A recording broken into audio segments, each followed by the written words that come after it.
Hello, everyone, and welcome to the Muscle Engineer podcast. I am, as always, your host, Andrei, and you're listening to episode 36. Now, I know there has been some delay between these episodes. I want to apologize for that. At the beginning of the year, I set out a goal for myself to put out an episode each week, which unfortunately did not happen. I'm not really trying to make excuses, but here I am making one. So basically this August and September have been very, very busy for me. Our gym has been closed for renovations. I had to work a lot. I had to commute to the other part of the city to work in a different gym while this one was closed. And a lot of other things have happened. So that sort of took up my schedule, and I wasn't able to record new and edit new episodes, unfortunately. But that's in the rear view.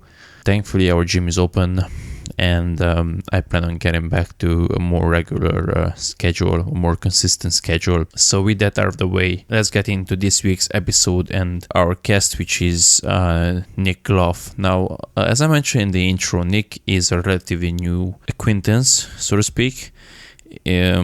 I haven't known him for a long time, but in the time that I did know him, he's made a very deep impression of me, and that's why I invited him on my podcast, and I am proud, in a sense, to say that mine is the first podcast he ever appeared on. So when he's famous, I can brag about that achievement.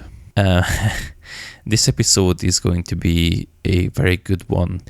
We talk about a lot of practical stuff which thinking lifters like yourselves are going to appreciate. We talk about how to find the balance between progressing in weights versus keeping form very, very strict. We talk about momentum. We talk about certain exercises. We rant here and there. It's just a fun episode. The conversation was a bit of a free-flowing. We didn't have a very, very strict schedule, so to speak, to stick to, but that's how I like it to be. So I hope you enjoyed the episode, and without further ado, let's get into episode 36 of the Muscle Engineer podcast with Nick Gloff. Nick, welcome to the Muscle Engineer podcast. Well, thanks for having me, man. My pleasure. I was thinking that you're an unusual guest for me. Why do I say that? Because most of my guests, I have known them for years, and I have been, following them before I had this whole podcast thing going on. And now I'm basically just catching up with the people I've known, in quotation marks, for a while. But you're one of those people who I just recently came across. I think it was Valentin Tambosi who shared, that too easy dumbbell row that you did with what was like 118 kilos, something like that. I'm not too good with the kilo to pound conversion off my head, but the best I've done, I have a video of it on Instagram if anybody wants to go and verify. But at my gym back home, there's a dumbbell that I can load up with 25-pound plates. So I ended up getting up to a 260 pound for 10 one-arm dumbbell row. Yeah. And it was stricter than most people row 100. So that's what caught my interest. And then I saw that, hey, this is an interesting guy because he seems to have some formal education in this stuff. He's smart, but also he lifts and he trains with some ridiculous weights. And he also doesn't just swing them around. So those kind of people are very rare to have all those criteria ticked off. Usually it's one or the other, maybe two of the three. So that's what I wanted to have you on, because I think you can offer us some very interesting insights. Well, I appreciate that. And before we get started, I want to give that shout out right back to Valentin. So I don't know him exactly too well. We haven't had too many lengthy conversations, but I have a lot of respect for that guy. And I hope at some point in the future I get to do something along the lines with him and all the boys from over there across the pond. I am a guy based out of the U.S., so I'm kind of disconnected from all of you guys in the scene that's quickly developing over there. It looks pretty exciting. So yeah, maybe one day you can visit Dust Gym and you can actually try out some proper equipment, because like we were discussing, the equipment you have available is not the best, and I certainly have tried plenty of shitty ones in my in my years. So yeah, so we've talked. That's pretty much every conversation we've had up to this point is just kind of taking it out on every single piece of equipment we have available to us. I mean, for me, I know in the gyms that I have access to, the one that I have here at the school that I attend, and the one back home for me, it's so minimal that in some ways it's been a good thing. In some ways it's really not been a good thing for me, where I've been pretty much forced to get really good at free weight, barbell, dumbbell exercises and, the derivations thereof because I don't have access to really good machine equipment. So since I've started actually lifting things and putting them back down, I've really not had much of an option but to go with the free weight compound moves that most people tend to avoid when they have a lot of equipment at their hands from the start. So I can credit a bit of my exercise selection and what I tend to gravitate to based on just where I've had to grow up and what I've had to do to keep training properly. Yeah, of course. Every blessing is a curse, and every curse is a blessing in a sort of way. So that's just how things work out. So let's start with your background, because you mentioned to me that you also followed MI40 for a while. I'm curious to your training history experience, how your thoughts have developed, and how you said that you transitioned away from it, but still implemented some of that principles you learned from that system, or whatever I should call it, method of training. So where did you start? How did you start lifting, and what were your first exposures, and how did you get into MI40, and how have you transitioned away since then? Well, at the very start of things, it kind of started with my first introduction to real formal sport. So when I was about 12 years old, I got myself involved with the school football team, the American football team out here where I grew up. And that was my first introduction to actually pushing myself and finding out what my body could do. And to supplement with the actual practicing and the skill-based practice that I had to go through on a day-to-day basis, I wanted to do a little bit more to get myself an edge. So I started to look at the resources that were easily available to me, and the things that were most available to me and that I could digest the information of was infomercial fitness. So I ended up going through the Beachbody programs as the first things that I ever saw. So first things I had ever done was P90X. And I'm not exactly proud to say that, but I can now use that as an experience and say, yeah, I've been there. I've done that. And I went through the whole program multiple times. I've done the other resistance training based programs that they had through Beachbody. And I've done the insanity workouts they had. And then shortly thereafter, I got a little bit more competitive in my wrestling that I did also in middle school and high school. And that pulled me away from doing those sort of in-home video workouts because I couldn't really push myself too far after a certain point. Moved on to going to a real gym. The gym that I have been training out of since that time, so it's been about 10 years. And I just started going in and I started lifting stuff. Basic compound movements and just a couple of moves that I had picked up from the Beachbody stuff that I very quickly learned were not very effective. So I started just moving things around and not really knowing what I was doing. So I kept on looking for more information. And one of the next things that I ended up stumbling across was BPAC, Ben Pekulski, who was, at the time, he was one of the more dominant pro figures. So he had, really huge physique at the time. That's where he was kind of hitting his peak. He was putting out a lot of content, a lot of paid content. And he made a really interesting case in everything that he would talk about how just moving a weight through space isn't actually doing you very much in the grand scheme if you don't have control over it. You don't know what the muscles are doing. You're not actually targeting their action. So I kind of dove into that with the premise that, I mean, just like it was marketed as, you start doing this program and you're going to get 3 times as huge in a quarter of the time, a third of the time. So the usual draw got me just like it would the normal layman, because at the time I was.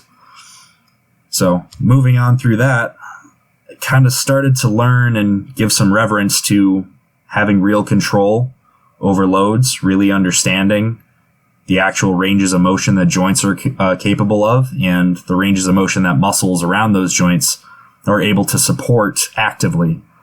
That was one of the things that really stuck with me. That's probably the main tenet of what I use today, now in my training. The things that I had gotten most out of Ben Pakulski's MI40 system was, 1, control of the weight. So just being able to lock in and use as much bracing as you can, whether or not that's internal or external, trying to control all the extraneous movement, try to direct all of the load into the place that you're trying to put it. 2, keeping control through tempo, which within itself isn't actually, a very specific thing that you need to be doing, other than the fact that if you don't know how to do a movement already, if you're moving too quickly, there's a very high likelihood that you're not actually using the target muscle to move that weight. So I've taken that along, and that's still something that I use a lot today. And 3rd, really just taking advantage of force curves and strength curves that are present, and, avoiding things that completely disalign from them. And I mean, that's pretty much it that I got through MI40, and I took that program and I buried it for a good 2 or 3 years. And then after that point, kind of felt like I was maximizing what I could get out of the written programs that he was putting out. So beyond then, I had to kind of expand my horizons and figure out the actual mechanisms behind all the things that he was preaching, kind of find where there could be possible holes or where it's not applicable to me where I was at the current time. And that's helped me to actually develop my own kind of training system where it's not unlike a lot of other people's that have gone about this by themselves. They just kind of pick and choose the things that are actually going to be applicable and try to exploit all the variables that you have available until you figure out exactly what's going to work the best. And that's kind of where I've gotten to. Moving as heavy of things as you possibly can for as much volume as you can tolerate at that current time, and keep on trying to progress over a period of time through load, total volume through the load, total volume through the volume itself through sets and reps, and then cycling that as your recovery systemically over time will change. So if that all makes sense, I hope it does. It makes for me, and I hope it will make for the listeners too. It's funny because I came across Ben Pakulski like yourself pretty early on I think it was already in 2011 or 12, so it was early on, but then somehow transitioned away from him. I also started, or I came across some articles saying that you have to get bigger, or have to get stronger, and then you'll get bigger. And then I somehow got away from it. And then I came across Joe on Instagram again, and I saw him that he was working in Ben's gym, and that's when I guess I was mature enough, or I guess I knew enough to appreciate the content he was putting out. So that's when I guess went back to Joe, because I don't know, it was something about, like you said, it was Ben's stuff was, it seemed too gimmicky, too cringy, in the sense that it was a lot of when you see an IVB guy promoting something, I wasn't so naive to think that they were natural, so it just seemed like maybe it works for him, but he's on all kinds of special supplements, so I'm not. So I didn't really give it too much attention. But Joe's stuff was very, very interesting. And like you said yourself, it wasn't just that he was big. He was big, but he wasn't huge or like monster looking. he was using heavy weights, but he was also controlling them well, and that's what really stuck to me. And that's what really opened my eyes. That hey, it's not just one or the other. It's not just using heavy weights or doing them well. It's both. Like, I'm sure you get this question often, that what's more important,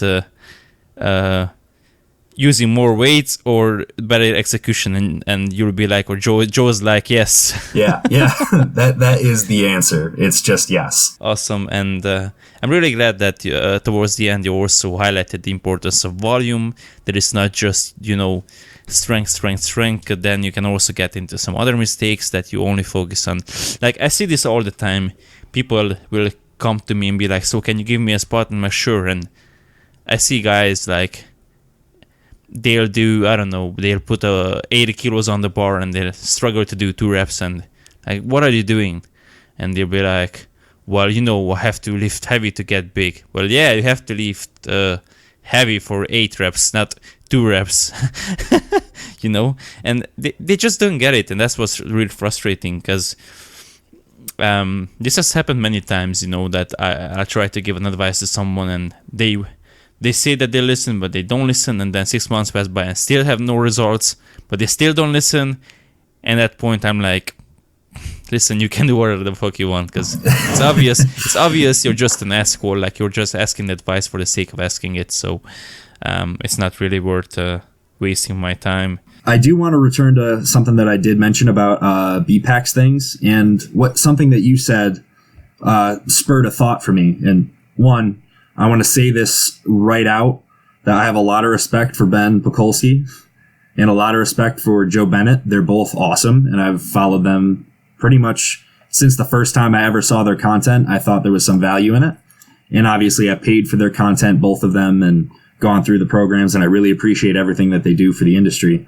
So I don't want anything that I say to be misconstrued as me bad-mouthing anything that they've taught or anything that I've gained from them, because I've gained a tremendous amount of information out of, what they've been able to provide.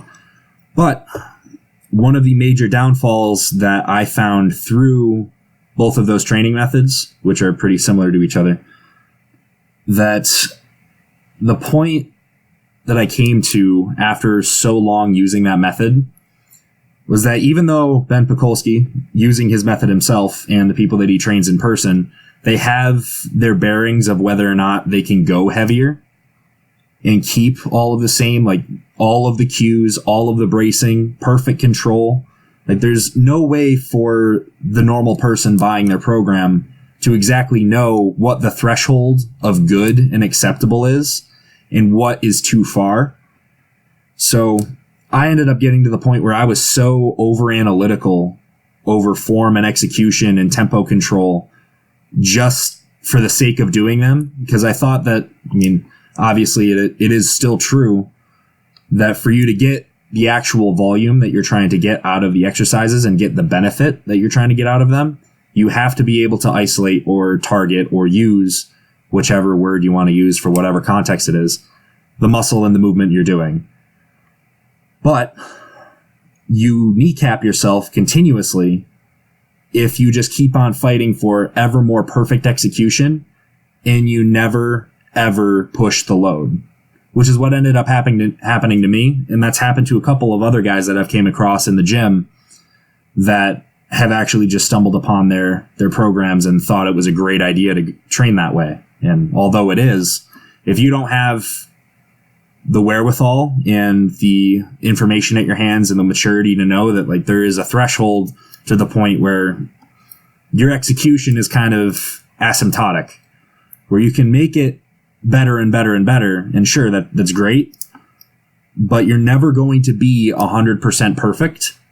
And that last 5% that you're trying to get from between, 95 to 100% perfect on that execution, you might be sacrificing half of the load that you're actually capable of with still 90% perfect form. And so that's just not a trade-off that's worth it in the end. And just by trying to isolate and target those muscles so completely, by controlling it that far, you're taking away from your total capacity to load, which is going to end up being the primary progressive method that you're going to use for the majority of your muscle growth. So I just wanted to make sure that that was said. No, it's perfect. And I didn't send you these over because I figured we would just go with them or talk to them on the fly. But it's funny because my second bullet point here in my notes is execution versus loads. So you tackled that question perfectly. It's awesome. And yeah, I agree.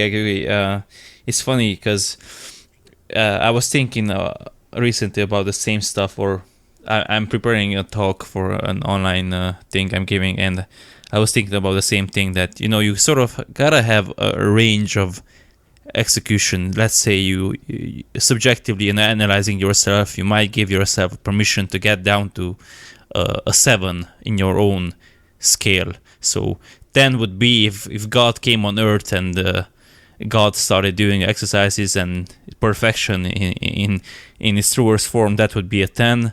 And let's say you allow yourself to get down to a 7 in your own, whatever subjective rating you set for yourself, or bar you set for yourself, standard you set for yourself. And you'll say, okay, I will increase the load. If I can still get an 8 or a 9, then it's good. If it's a 7, then it's borderline. It's still okay, but I have to keep watching this because next time I might just stick with it and try to improve it to an 8 or a 9. But if it then becomes a 5, then it's like, okay, it's already too heavy. Let's drop the weight back a bit. Let's focus on perfecting the load we were using before. So I'm very much with you on the same page on this issue. So you brought up the normal person that asks you a question about whether or not it is execution, or if it's load, or if it's volume or load that matters in total for you to actually make progress. I was just thinking about people asking advice in general, and you perhaps telling them what you also said previously, that you have to use heavy weights, and they also have to be done for a sufficient amount of volume with a sufficiently high quality execution, so you're also targeting the musculature you're trying to target. And perhaps this advice will fall on deaf ears. So something that I was thinking about is that person that you were talking about, the general bro that decides that progressive overload is the only thing that matters. So they end up doing 2 rep sets on the bench and just keep on doing 2 rep sets on the bench. And then they lose all their ability to load for the rest of the session. One, because they've done a 2 rep max. And it probably didn't look that great, because over time, that capacity will go down if you keep on repetitively trying to hit it. But that whole thought process of progressive overload being the major thing that matters, and you just chasing more load is going to be the only method that's going to get you the most result, is kind of based on a little bit of a misconception of what progressive overload actually is. And that can also tie into what we just talked about with the execution of whether or not, a 7 out of 10, you pull it back a little bit, get a little bit better, stay there until you can get your form up to an 8 out of 10, 9 out of 10, and then you can move a higher load. The whole idea of progressive overload is it's more a reactive thing than it is a causative thing, where you being able to lift more load at a certain exercise with the same amount of execution, the same qualitative execution, that is a result of having more tissue or more neuromuscular efficiency at that movement. So as long as you're within a couple of percentages, and I'm not super up to date on exactly the percentages that the papers that have come out and the anecdotal research from people that have done more personal training and programming than I have, but within a range of loading, I'd give it a number of around 10% of the actual loading that you actually need to in a certain rep range with that execution. As long as you're within there, you're still in a progressive overload sort of circumstance. You don't have to go to 102% of the load that you used last time, every time, to get progressive overload. That is you trying to progress the load from session to session, which isn't the same as you achieving progressive overload by continuing to keep on training in a relative rep range or loading zone for appropriate volume that is around the adaptive range that you need at that time. I don't know if you have any comments on that. Oh yeah, I have actually two. So the first part is something I assume you have. So based on the way you laid it out, I think you have listened to Brian Miner's episode with Eric Helms and the guys. Yes, on the iron culture episode. So I would recommend. I'll link it in the description so people can listen. I actually listened to it too. It was interesting. I just my whole argument with that is, in a practical sense, like I get the theoretical differentiation, but in a practical sense, because they also, I think, mentioned this, that it's not really going to change what you're going to do in the gym. So whether progressive overload is an after effect or is the cause, over time you still have to progress in the gym. So it doesn't really change too much. What it does change is when, like you said yourself, when you fall into that paradigm that, hey, I have to lift more weight every single time, and that's when you get from sets of 8 to 10 to sets of 2 to 4, and you end up spinning your wheels, and that's what that's what frustrates me, because I see these guys who will not listen to me, who will ask for a spot from someone else, and they will do the same fucking weights for like a year, and I see them every single week, same stuff. They bench 60 kilos, they bench 70, they ask for someone to spot them at 80 kilos, and they do 3 reps and fail the 4th and whatever, and it's the same Monday after Monday after Monday, and they don't progress anywhere, their physique doesn't change, and I'm there looking like, how much time are you going to waste before you realize this is not working? Like, if you do it for 3 months, it's not working, okay, but if you do it for 3 years, then you're just an idiot. And the second part I wanted to mention is about this overload range, and I agree. And this is one of the things I disagree with Mike Israeter, for example. Like Mike, he has this thing that, every single, your MAV, your maximum adaptive volume, sort of changes, and you have to change it every single week, or you have to do more because the volume you did last week is now not maximally adaptive. And I don't think so. I mean, like you said yourself, if let's say you did 3 sets of 10 with or 3 sets of 8 with, I don't know, 100 pounds, to give an easy example, next time if you do 3 sets of 8 with 100 pounds, it's still going to be probably effective. Not if you did the same thing for a month or 3 months, then it might be too easy. But if you improve just the execution a slight little bit, maybe if you got a rep, so you did 3 sets of 8 on the first, but then you did 9 on the last one, that's still a minor progression. That's still going to be sufficiently challenging to elicit some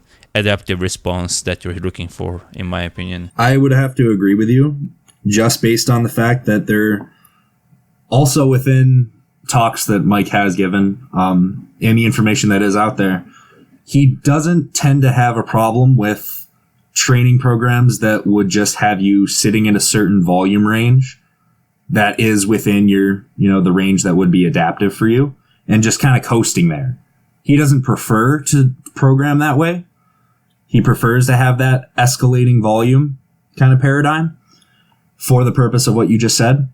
But there is still merit to those programs that keep on pushing other parameters in one way or another, where they keep on grinding out the same set volume over time, but it'll still be stimulative of more muscle growth and strength increases.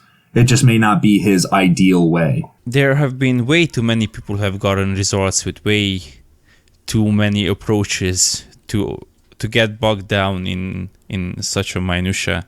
It's like the diet realm, which I don't want to get too delved into, but just to use it as an example, like if people have gone low carb and got a result, people have gone high carb and gotten results, then it has to be something else than the exact carb amount from their diets, right? I mean, it would be fairly self-obvious, but some people really don't want to don't want to see the forest for the trees. So speaking of perfect execution and getting too idealistic with it, let's talk about momentum a bit, because you and I had a bit of discussion about barbell rows and where momentum fits into this. I'm curious, what are your thoughts on momentum? How much is acceptable? how should it be implemented strategically, because I used to think a while ago, well, I didn't really think too much of it. and then I sort of went into the whole, no momentum is perfect, and like on lateral raises, I did them for a while, like with my scapula, just depressed completely and just straight pure abduction, no scapular movement. Now I also let it move a bit. Now I also try to use momentum towards the later reps and exercises where perhaps the resistance profile isn't ideal. Like, I don't know if you tried, for example, a high row or something like the hammer strength stuff. Usually it has a shitty profile. So it might be better to, because maybe we can get into the manufacturing stuff towards the end if we have time, but simply let's get into momentum and how you think about it. Okay, so for the first exercise you brought up, bent over barbell rows. So where I see momentum being helpful is it's a tool that you can use, but in all cases, it's not going to be the best thing for you to use, I don't believe.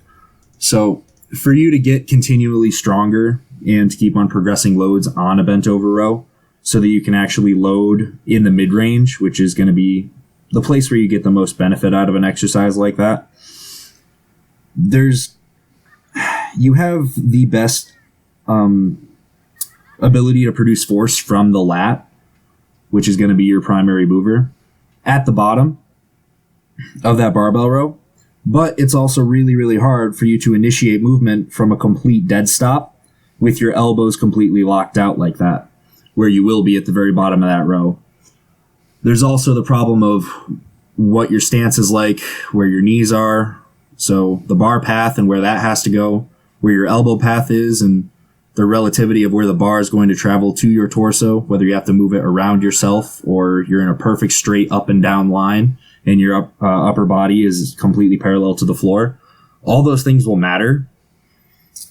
So for the majority of bent over rowing, I would have to say that if you can tolerate going through most of the motion without using any momentum or letting your torso hop, that'll do more for you than if you were to utilize it predominantly to move that load. Because we're actually trying to load our back muscles in that range of motion, not just to isometrically contract so that we can stay bent over while our hips do all the work of actually moving the weight.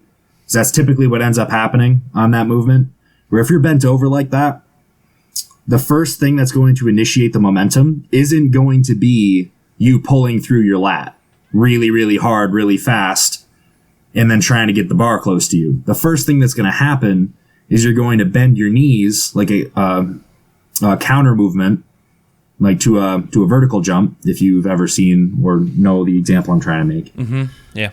You're going to make a counter movement through your hips, and then you're going to catch the load on the drop, and that's going to give you the stretch reflex. You're going to start to actually kick your hips forward, and that's going to pull your torso up, and your arms connected to the bar, which is connected to your lat, you're not really getting anything out of them. You're just doing something at your hip to move the bar so that you can start to bend your elbows to get it closer to your body. And typically you end up pulling your body to the bar rather than the bar to your body, which isn't going to do you actually any good for lat development or upper back development, what have you, other than just the isometric contraction of holding the bar out in front of you and being bent over.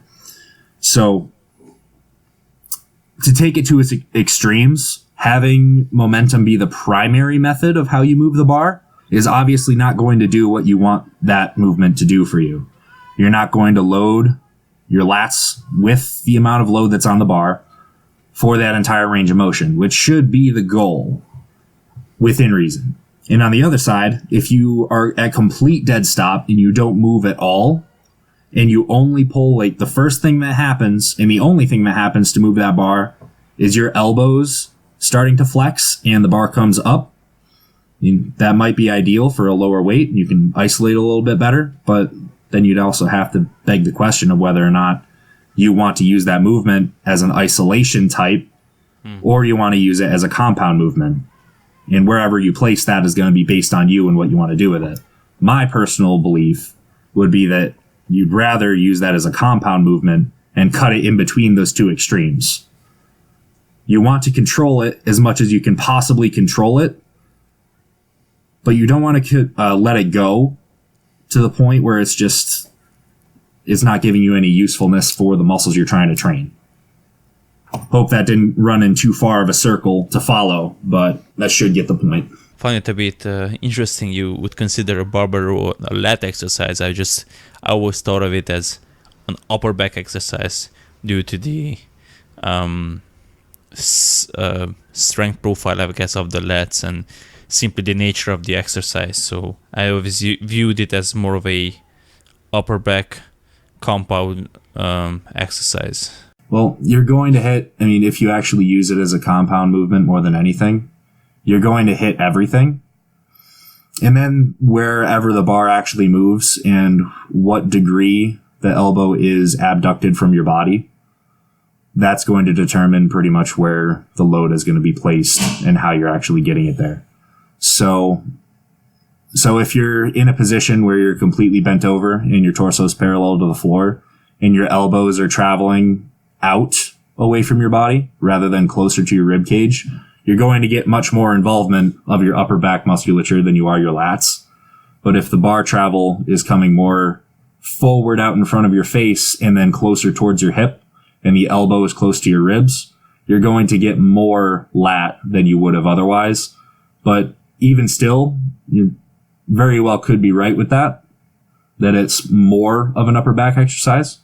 But that's not really something that I'd really have to argue with, because I view it as more of a compound exercise anyways, and trying to load it as an isolation would kind of be an effort in futility.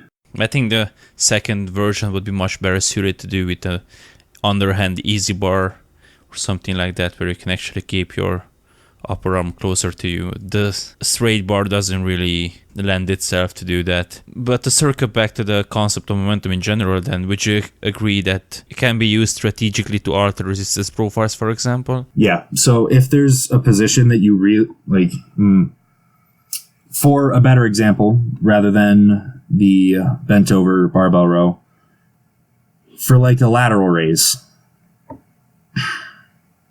if you're coming towards failure on a lateral raise and the dumbbells are straight down at your sides, that position of having your arms straight down, there's really essentially no actual loading occurring at the side delt, because the force is completely aligned with the force of gravity is aligned with the joints of your arm to your shoulder, where the axis of rotation is. So there's going to be no moment arm. There's no horizontal distance between the axis of rotation and where the load actually is. And because there's no moment arm there, as soon as you're pushing out to get the dumbbell up, you're going to get hit with a lot more loading really quickly in a very short radial distance from the starting position. So that quick increase of forces that you have to produce is going to be really hard for you to overcome, especially when you're towards fatigue. So the idea of using a little bit of momentum to get you through the very bottom portion of a movement like that, so that you can get to a point where you're a little bit stronger, so you can finish the lift and actually get some benefit out of it, that is potentially useful. You'll get a little bit more volume out of it, and you'll be able to get a couple more reps, get a little bit more, effective time under tension, especially if you're not going for just mechanical loading on a movement such as that. I was thinking, I'm sure you've seen this. There's a study that has been like over-referenced at this point. There has been some sort of computer modeling, and basically they calculated they made it wasn't an actual study in humans, like it was some sort of computer design, and basically they concluded that if you accelerate from the bottom 30 degrees of abduction, basically you can basically stimulate your side delts more than if you, like you said yourself, if you were to simply very strictly reach out to your sides. What I do is just do my glutes squeezed, basically do as many reps as I can strictly, then take 3 to 5 breaths, and then do another 5 to 10 reps with a bit of hip momentum from the bottom. So I think that that basically satisfies both criteria. I also do my strict reps, then I also do my less so strict but still effective reps. And obviously it's not, this concept of momentum can be applied to all exercises. There are some where the risk of injury is not really worth it, and others where you cannot simply pause safely, like during the squat. Like you can try bouncing from the bottom, but I don't think that's going to be too effective. You can just deep dive bomb and hope that that momentum is going to drive you back up from the hole. So it obviously has to be applied very critically.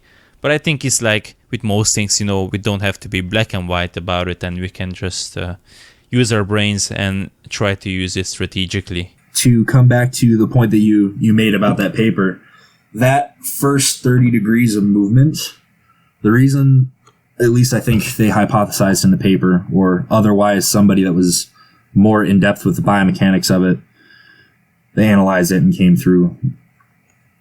The first 30 degrees of that lateral raise is going to be predominantly executed through by contracting muscles more deep to the shoulder than the delt itself. So the muscles that are going to act are going to be more your rotator cuff muscles, for layman's terms, so that they can actually visualize and know what we're talking about. But once you pass that 30 degree, you'll get more out of the side delt because there's actually going to be an internal moment on that muscle at that point. So that would be the reason for that being the case. It's also hugely dependent on lat size. Like, some people, like pro bodybuilders, when you see them, their lats are so big that the dumbbell doesn't really get close to them. Yeah, you can still get some actual loading on that side delt when there's enough tissue around it that your humerus can never actually come all the way down next to your side where it would be if you were, normal sized. So for those individuals, you can pretty much get all side delt out of those lateral raises coming down to your air quoted bottom position. So let's talk about alignment and sort of joint stress or joint prevention, I guess, long term, or prevention of joint degradation, whatever you want to phrase it.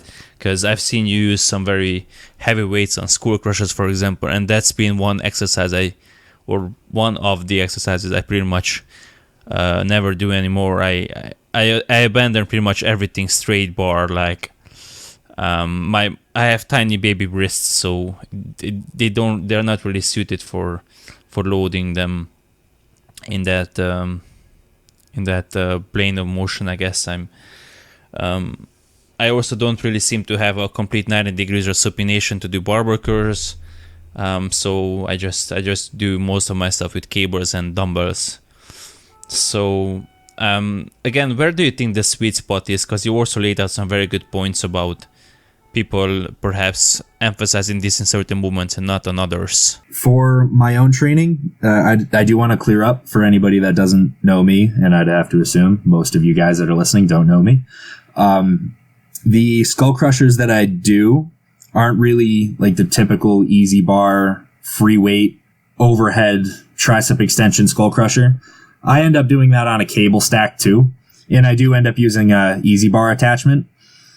So the reason why it would be, not the greatest movement for joint integrity is because of that, like having to fit yourself onto an arbitrarily fixed position.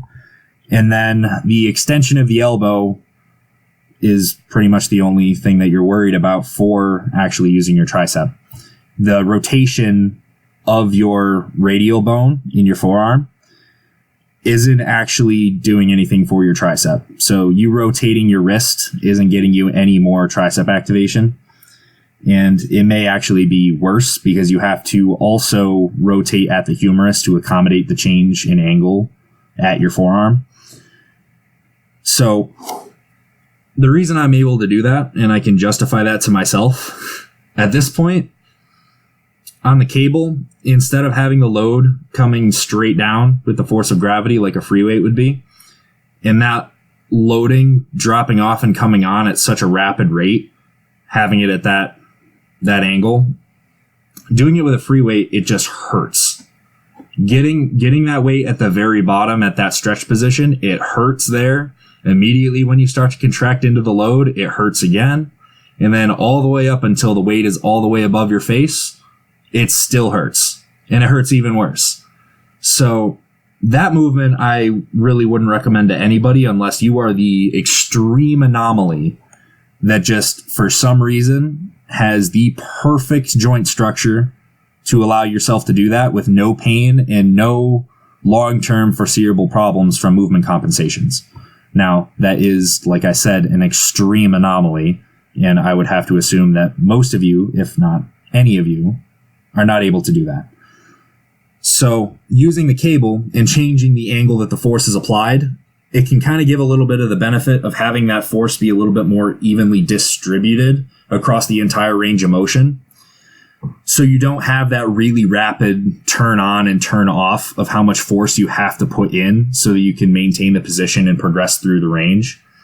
So that gives a little bit of the benefit of you being able to stay in control of it, and your joints aren't taking, they aren't getting the shit beat out of them just by doing a single rep and you having to do that. Also, for me, the way that I grip the Easy Bar, the attachment, I don't grip it all the way overhand and put my thumbs over it and do a full wrap and have the entire inside of my palm on that bar. So I allow myself a little bit more freedom at that, and pretty much the outside of my hand, the pinky side, I pretty much press all the way through that so I can get my hands, my forearms, and my upper arm, shoulder as aligned as I can so that there's minimal rotation at any one of those points. So I can keep on just focusing on extending at my elbow rather than worrying about just moving the weight and then rotating at all of the joints that really aren't supposed to be rotating out of place in the first place. Now, there is a downfall to that. I can't completely stop that rotation from happening, and that will cause some joint wear and tear. That's going to happen. But there's also a little bit of a give and take that you have to decide if you're willing to handle it over time. Can you find enough exercises? And can you find anything that's going to load you properly and give you variation over time that you can completely avoid something like that, where it kind of fits most of the parameters that you need to be hitting, and you can get around some of its downsides so it can be useful to you? Although there is going to be some wear and tear damage, if you're not doing it on a consistent basis every year, all year round, every push session, or every time you have it programmed, then the amount of damage per unit volume may be the same, but you're not going to be accumulating it throughout your entire lifting career, which is where most of the problems tend to happen. And even if you have perfect execution on things, this is disregarding that exercise entirely, on any movement, you could have the perfect execution. Everything could be completely sound from the outside and from the inside from your own subjective analysis. But regardless of that, we are still putting excessive loading through joints on extreme ranges of motion. So the amount of loading that your bones can tolerate, you may not snap them, you may not crack them, there may not be any serious destruction of those tissues and those structures while you're doing them, and they will actually grow to be stronger and more resilient over time through repetitive loading. But structures that are going to get damaged through your lifting are still going to get damaged. You can have really, really horrible form, and they're going to get damaged quicker. But over years, decades, there's going to be some point that you're not going to be able to load those things like that. And everybody seems to have found that point at some point in their career. They hit 30s, 40s, 50s, and they're going, these movements used to work for me. And I trained forever and I never got hurt while I was a young guy. But now just these basic bicep curls are killing me. These squats are killing me. These deadlifts are killing me. you can only modify for so far and get things perfect for so long. It's still going to hurt. You were kind of playing a game where if we want to take this to the extreme and be really, really good at this, we're not exactly built as humans to be able to tolerate the kind of loading that we're putting ourselves under for the goal of muscle gain and getting as strong as possible. We're built to be resilient, but we're built to just survive in the most minimal and limited of circumstances we can be in. So we're better at living and surviving in conditions where we're threatened by, famine and being dehydrated or being extremely cold or being extremely hot and things of that nature, environmental factors. And we have the ability to survive and do things other than that so that we can keep surviving, fighting for food, being able to get out of situations that threaten our lives, fight off an animal, whatever it is. Now this is going to keep going down a rabbit hole if I don't pull myself out here quick, but the point is there is that point where we're just doing something that's not natural for us. And as Dr. Scott Stevenson would say, we're repetitively moving things in space in a very limited range of motion that we're arbitrarily controlling so that we can create a muscular callus. That's what it is.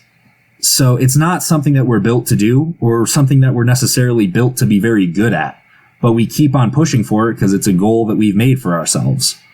Now, to a point, strength training and hypertrophy training is a good thing, and they cause a lot of positive metabolic adaptations. They help with, our basic neurochemistry, and just basic biology pretty much just all points to the fact that some level of resistance training and physical activity is going to be good. But you take it too far and take anything to their extreme, and there's going to be negatives. And for us specifically, when the name of the game is loading things under extreme amounts of load progressively over years and just continuing to increase that over time, the price that we pay is just our joint structures that aren't built to recover as fast as our muscles are. They're going to degenerate. And there's pretty much nothing you can do to stop that other than trying to be as good as you can at not actually preventing injury, but managing the risk factors involved with getting unnecessary injury rather than preventing it altogether. So many good points were raised, and I used to do that variation actually a couple of years ago. Now I would have to go back and try it again, see how it feels this time around. You know what I didn't like about it was that I always had to ask someone to raise the bar up for me, because you can't grab the cable and set yourself to the bench, and it was annoying. I'm sure you know the struggle. Yeah. That's why I do it on the ground, to be honest with you. I mean, I'd probably get more out of that tricep extension exercise if I was on a bench and I was setting up the angle for that. But I can't pull. I mean, the last time I was able to do that, it was at my other gym. And it was the full stack plus a 45 plate and a 25 plate on it. So, there's no way I'm just going to pull that off the stack, walk it over, turn myself over to lay on a bench and start and I tend to I train on my own, and I've trained on my own for my entire career pretty much. So I have to do things that I know that I can do on my own without anybody being there. So sometimes there's a little bit of a, I wish I had somebody that could help me out with those movements, because there's a lot of benefit to having a spotter there, having somebody that can help you out, get set up, and, get you out of scary positions when things start to go awry. But for the sake of actual longevity and being able to come back the next day, I kind of have to choose things that I'm going to be able to load by myself and figure out, the best way with the limitations that are currently there. I don't like exercises where I have to rely on someone being there to help me, because what happens if there's no one around and then I cannot do that exercise, and it's annoying. So I just don't include them. I think that's actually one of the best or the greatest advantages of machines and having quote fancier stuff available to you is simply longevity. We only have a cable station at our gym that's up and down. We don't have the adjustable height, but I was training at that gym I showed you some pictures of, and it had a dual cable with adjustable cable station. That's so good. You can line up your elbow. The resistance can come in a perfect angle, so you don't. So you're just basically extending in a straight line parallel with the floor. You don't have to extend it up and down. It's just makes things so much easier. So yeah, I would imagine if you had an adjustable cable station and a bench, and you could load the so you can set up the cable, so you also get a good profile there. Then it can be very, very efficient and effective. But in the situation like you are, where you're limited by equipment, you sort of have to make the best of what you have. And I also agree on long term, we cannot really avoid it. And that's actually what I've been saying to people, that they have been saying to me that, for example, why I don't do bicep curls with the bar. Like I said that, or skullcrushers. Like, I mean, listen, ask anyone who has been lifting 20 plus years. I haven't heard anyone who said that they haven't got elbow pain from skullcrushers. And if every single guy says the same thing, I don't have to experiment it on myself.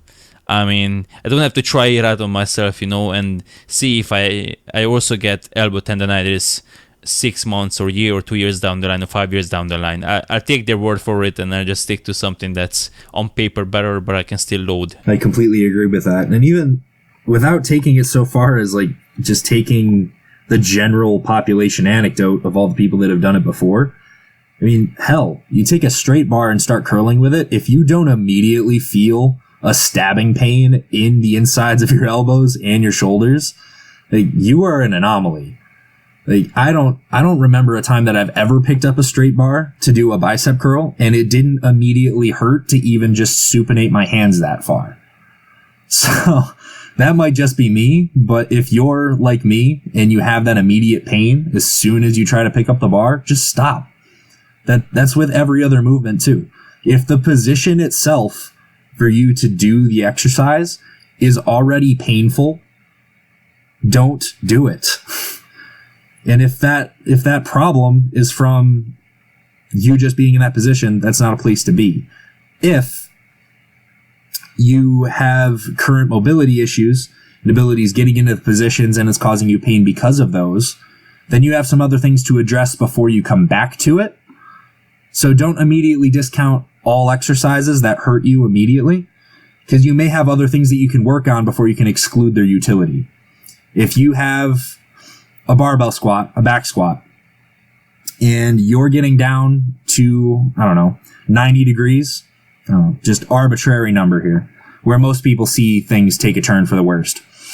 You get down there and everything's fine all the way up to there, and then you just curl over at the spine. Your lumbar spine just curls in half and you're looking like a question mark. Don't all automatically assume that, your leverages are bad or your femurs are too long or something like that, that you just have this innate issue about you that you're unable to do this movement. You have to look at, do you have any degree of active dorsiflexion at your ankle? Any at all? Can you travel there?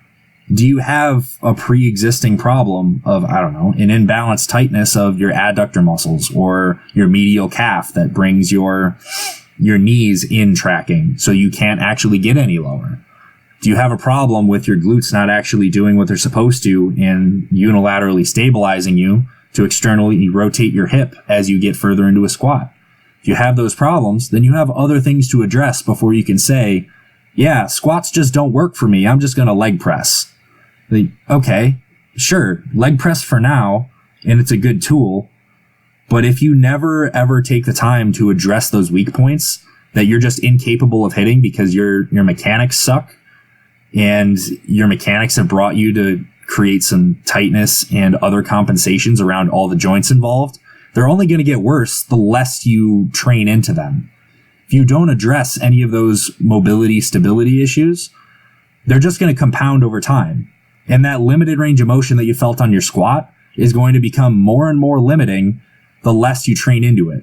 You go to the leg press and you're going to, a quarter of the range of motion that you were doing on that garbage squat in the first place. eventually your mobility and ability to hit your range of motion is going to start becoming more and more tightly restricted to the range of motion that you're habitually hitting on your leg press, until that is the maximum distance that you're able to travel at all those joints. And then where are you? You're pretty much crippled yourself out of being able to use any exercises at that point, because you can't actually put any of those joints through any appreciable range of motion to load them in the first place. So, long rant short, don't exclude exercises just because you've seen on Instagram somewhere somebody talked about your active range of motion and then you just can't hit it, and I don't know, you have some structural problem that precludes you from using it. Like, this has been happening a lot around squats specifically, which is why I said it. Everybody's on this wave of saying, no, you don't have to squat to get big. I mean, sure, that's true. You don't have to. That is a true statement. But if you're just going about this and squats are hard and you have issues that you have to address for you to be a good squatter, then you just not doing anything to help yourself is only shooting yourself in the foot. You don't know, if you haven't exhausted all other possibilities, that you're incapable of doing it. So if you're a 16-year-old kid, 18-year-old kid, I don't know, 22, and you've been training for a year and you just never got good at squats, and you saw somebody on Instagram say, you don't have to squat to be, a good bodybuilder or whatever strength athlete, because you can do leg presses, you can do Bulgarians, you can do whatever else it is. It's true, but is it really true for you? You don't know that until you've exhausted the possibility that you're able to do it, but you're just currently not able because of problems that you've gone and left unaddressed. Saying that an exercise is not necessary is fine, but excluding entire movement patterns is not. So saying that a particular, so high bar or low bar, because that's one of my pet peeves, low bar back squats are not necessary to get bigger legs. I agree, but any squats at all, not high bar, not front squat, not safety bar, not hack squats, not Bulgarian, nothing. Like something, there is, you sort of have to have something to load the quads in that full length and range, I guess. You can't just do the mid-range on the leg press, and I mean, I guess you could, but arguably you would get better results if you train their quads through their entire contractile range, so to speak. That's a really good example to make. And if you wanted to take that even a step further so you can make this a little bit more applicable, and we're not just pointing fingers and picking on people that decide they can't squat because they saw a post on Instagram. If you take any other movement or any other exercise and you use the same scrutiny, I mean, look, a squat, considering really only your lower body from your hips down, the squat is pretty much just on the eccentric. You're going to be dorsiflexing at the ankle, flexing at the knee, and flexing at the hip. And then it's going to be the opposite on the concentric. So if you just take the actions of what's happening at the major moving joints, and you take that movement and say, okay, I can't squat. So therefore, if I can't squat, is it because I just can't squat because the mobility is not there? Or is it that I just don't see any utility in doing movements that load those actions at those joints? So if you take another movement, I don't know, the tricep extension again. If you want to do a skull crusher and you decide that there's no utility in that exercise, why is that? Maybe it causes you pain. Okay, that's one thing. Why is it causing you pain? If you don't know why it's causing you pain, explore that. If you figure out that you can do it, if you have adequate mobility and you're able to do that exercise properly, then sure, go at it. But if you start to exclude something like that and you start to make this mental connection with, I can't do skull crushers, so I can't do tricep extension, so I can't do anything that extends my elbow. What are you limiting to yourself? You really can't do anything with that muscle group anymore. You're pretty much limiting every possible movement at those joints that are involved in doing that. that's essentially what ends up happening with people that exclude entire exercises because of some innate problem with their anatomy that they've perceived. Somebody that thinks that they can't squat, a lot of the time I hear, I'm tall, so my leverages are bad. It's like, okay, sure, maybe you're not going to be as innately good at squatting as somebody that has a 4-inch long femur that's like, 4.5 feet tall. Like they're going to be pretty good. But that's not you. You have to work with what you're given, but what you're given doesn't have to fit some other arbitrary scale that somebody else set out with their own personal scale of what they're capable of. Very often it's just or it's not always, but most often it's just a lack of technique and lack of strength. And once you start strengthening yourself and once you start getting good technique, then all of a sudden your imbalances and all your structural issues mostly sort out themselves. I have longer than average femurs and I have to bend over to squat, but I'm not that extreme. I was working out with a girl recently, and she also does low bar and she has to bend over very, very much so. But if she goes high bar and she elevates her heels, then starts looking much more like a squat and much less like a good morning. So those are very easy things to consider. Buying some weightlifting shoes, to use the squat example, putting some extra heel elevation, using a safety bar if you have it, or something that can allow you to keep a more vertical torso. All of those things are tools you can use to be able to still squat while adapting the exercise to your structure and not completely abandoning it. And then simply getting better and getting stronger. Like I used to do like the 30-minute foam rolling, this drill, that stretch, this and that. Nowadays I just do body weight squats and tempo squats first, and then just warm up and start squatting, and that's it. I wish my warm-ups could do that. Yeah, so there's something in there that I'd like to address a little bit. I'd have to say that for a lot of people, that is all you're going to need for your warm-up and you getting into an actual movement. If you're coming into it and you don't have any chronic issues otherwise, then you can probably just do your warm-up sets, do something light, feel out the movements, get into it, and start increasing the load time after time, set after set for your warm-ups, and then just get after it. So that is one method, and that's something that a lot of people do end up doing. But there is something to be said for that other method that you were talking about, the 30-minute foam rolling and doing all these activations or stretches and all that stuff. There's still merit to that, especially for people that actually do need it.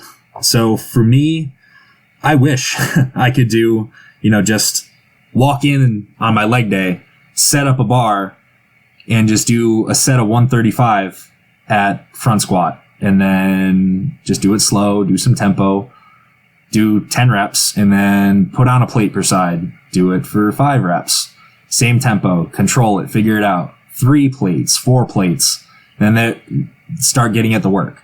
But if you have something walking in that's already a problem, and it's a problem, and it'll cause issues to your movement, then those need to be addressed first. So not necessarily doing a full foam rolling technique, like doing your entire body and spending an hour laying on a rumble roller or lacrosse ball hitting everything, or using a Theragun and hitting every muscle that is going to be working that day, because that's not going to be helpful. It's going to be counterproductive more than anything. But if you, like me, for as an example, I have had an injury to my right knee for a while. That was just something that was happening over overuse of using the same exact pattern and not addressing my mobility properly for too long. And now, before I do any sort of deep hip and knee flexion, so squats and leg presses, for my right knee to stay tracking properly and for me to not feel pain, and for my actual hips to get to the very bottom position of a squat without me curling over or getting kicked out, I need to do some rolling on my medial calf. I need to do a little bit of lacrosse ball work on the insertion of my adductor on the medial side of my knee. I have to do a little bit of release on my VMO. So like, I don't hit my entire quad. I don't sit on a lacrosse ball on my entire hamstring and try to fix that. That doesn't work. You're giving the wrong signal to those muscles and your entire nervous system to kind of say, yeah, we're going to turn off now. That's not something you need. What you need is for those muscles that have a chronic level of tightness that's beyond what is necessary for you to go through normal range of motion at the joint. You address those specific muscles that are directly limiting your ability. You hit those and get them to be relaxed to a degree that is almost nearing the same relative tightness of the other muscles that aren't already a problem. Then you're at a more level playing field for everything, and you don't have something that's overly tight and pulling you out of position and causing you pain. So, I don't know, that's just my take on the actual applicability of using SMR or anything of that type as a warm-up technique. It's a part and it's a tool, but you have to know how to use it, where to use it, and when to use it. If you do have pre-existing conditions and do need it, then it's not something you should shy away from because it's not totally founded in the research thus far. Or I have two issues, or rather two conditions when it comes to these things. One is to simply do the minimum amount necessary. Like, if you can get the job done in 5 minutes, there's no point in doing 60. So I'm fine with doing it, or like you said yourself, you seem to have a very justified reason for doing them, and that's awesome. If I don't need it, I won't use them. And the second worry for me is that people become sort of over reliant or over dependent on them, or they sort of have these mindset, and not to throw Ben under the bus again. I'm sure he has since changed his opinion, but at one point he had this quote that was very much famous. He said at one point that if I forgot my protein shake or my post-workout shake or intra-workout shake at home, I would just turn around and leave the gym or something like that. You know, like, really, you know, and this is one of those things, like, if I forgot my foam roller at home, I won't even bother training. Or, oh my goodness, I don't have my balls with me, my lacrosse balls, not the other balls. then I cannot do my workout right now because I don't have them. You know, that's the whole issue. And I see this mindset developed around the whole physio stuff and chiropractic and manual therapy and that sort of stuff. That's something that plays into an idea that I end up talking about a lot inadvertently. But the chase, the never-ending chase for optimality in, you know, the field that we're in, it ends up being a problem when the chase for optimality ends up making you do things like that and makes you completely unadaptive to unforeseen circumstances. Like the example of, I don't want to throw Ben under the bus at all. So random person A decides, okay, if I don't have my intra-workout shake when I show up to the gym and I forgot it, it's just training isn't worth it. I'm getting no benefit, but we just leave. That's it. There's no utility in continuing. We just go home. Like that is completely missing out on really the entire benefit of doing your training in the first place, because you're missing on, a 2% benefit on the overall because you didn't have your intra. Like that's just it's not worth it. The balance isn't there. You have to be able to approach these sorts of things, these situations, with some wherewithal of what's actually important and to what degree it is for you to make those decisions. So if you're a type A kind of person and you need everything to be perfect, then you're in good company, because most of us are in this industry. But we have to be very cognizant of the fact that we can't have it always perfect all the time. And if you're unable to function or deal or just keep on adapting to things that come your way because it's not quote unquote optimal conditions, you're going to make it nowhere in the grand scheme. It's just not going to work. So that's a question that I've gotten recently after I talked about it on Instagram, that I think the question, to paraphrase, because I don't have it up right now and I'm not going to, but do you believe that it's still worth training hard, even if you are in less than optimal conditions for recovery via having less sleep than normal, having less sleep that's optimal, shifted sleep cycle, or not getting enough food in before the session, or, etc., the list goes on. But honestly, that conversation and that question came up because I'm fairly vocal about it because it's something that I deal with on a day-to-day basis. I almost never have the optimal conditions that would be, best practice right now if I could, for me to optimize my performance and recovery. It literally never happens. Just last night, I was working between the hours of 8 p.m. and 2 a.m. I got to sleep at 3. I got up at 8 in the morning to do my cardio. That's not optimal sleep timing. That's not, I had my last meal at midnight. As far as what the chronotyping nutrition things that are coming out now, if you're an evidence-based practitioner, like people are these days, they like to put that into their Instagram bios a lot.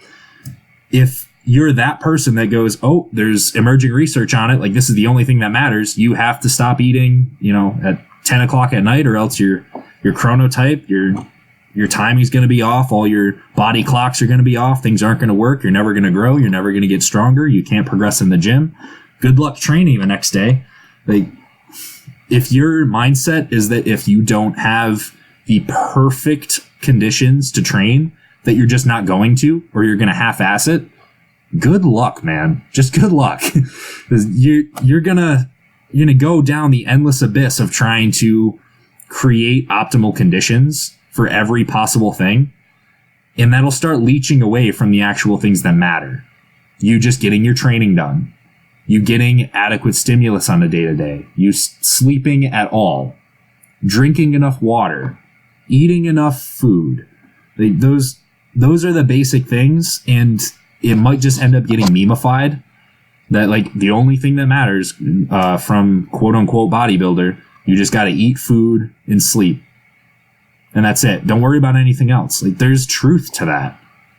If you're trying to just be perfect with everything and you don't have your antioxidants for 2 hours after your workout because it stops inflammatory processes, okay, to what degree does that actually practically matter? You don't know, because it's mechanistic research and not practical that gave you that assumption.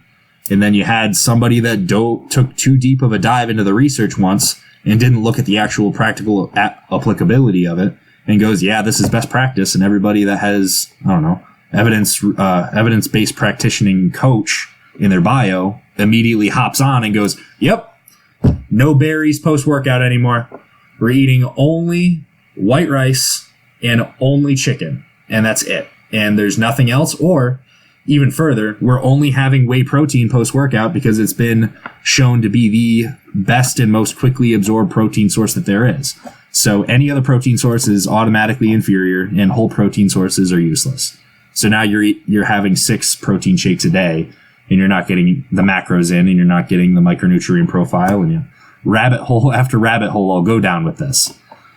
So to end the point of that whole long rant that I just went on without you stopping me, just keep continuing to do the basic things. If you don't have the feasibility in your day-to-day life and just things circumstantially don't work out for you to get things perfect, do the best you can.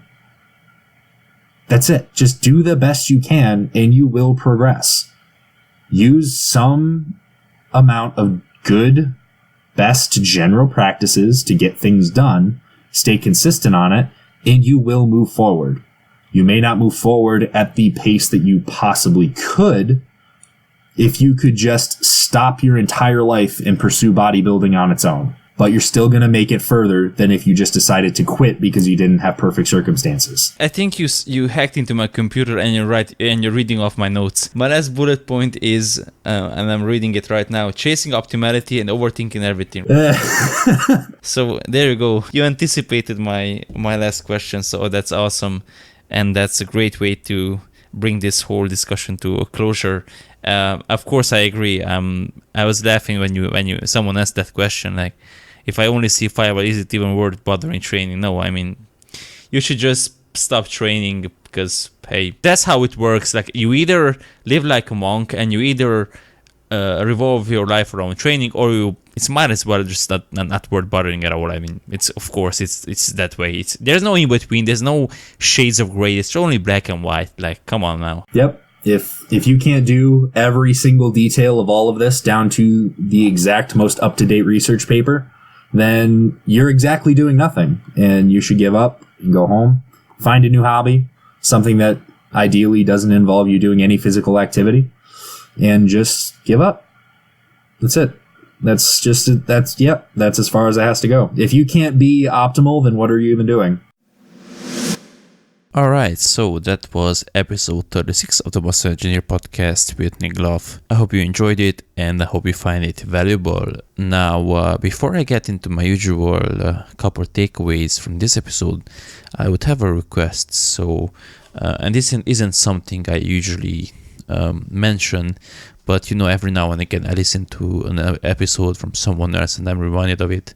If you enjoyed these episodes, please leave a review on iTunes or wherever you get these from. Please share it with a friend, send it to someone who might find this helpful or valuable. Share it on social media, tag me in your stories, all that good stuff. It's really appreciated and it would really help me grow this podcast, be able to reach more people, help more people, and be able to have better and better episodes coming out as often as possible. Because as you know, I do this alone. It's not something I get any sort of financial return out of. It's just, a side passion of mine. And as I've said many times before, it doesn't pay the bills. So, something as small as sharing it on your stories or something like that would be very, very appreciated. So thank you in advance. Now with that out of the way, let's get into my takeaways, which is going to be one key idea, I guess, and that is the concept of balance and sort of avoiding the extremes. What do I mean by this? Like, pretty much every topic we addressed, execution versus loads, momentum, how should you do an exercise, how worried should you be about stressing your joints, whether you should try to progress despite your circumstances not being ideal. It all comes down to balance, having a balanced point of view. Is momentum good or bad? It's probably somewhere in between, right? Should you just focus 100% on execution or 100% on loads? Probably both. Is joint stress something you should worry about? Yes, but you shouldn't dramatize it. You shouldn't nocebo yourself. You shouldn't tell yourself things that make you weak, to quote Jordan Peterson. Like, it all comes down to the idea of balance and basically trying to do your best. Like, I think that's another thing that I could add here. Like, try doing your best, because ultimately the best is all you can do. And if any given day that means sleeping 5 hours, it is what it is. If that's the best you can manage, that's the best you can manage. Another day you might find you are able to sleep 10 hours and that's awesome. But you shouldn't be too attached to this arbitrary notion of optimality. Like, I see so many people fall into this trap. Like, when they start reading about training or diet concepts, and then they suddenly feel like, oh my goodness, there are so many things I'm not doing. Like, they try to hyper optimize everything, and basically they just they get worse results because they simply forget about taking care of the big picture first, and they simply stress themselves into the ground. So try doing your best day in and day out, and try to live a little as well. As I said in that outro, obviously I was kidding. Like, your life shouldn't revolve around training. Your training should fit around your life, because chances are, if you're listening to this, you're not making a living from your training. It's just a hobby of yours. So there's that. That's my message for you for this week. Thanks for listening again, and I will talk to you all very soon.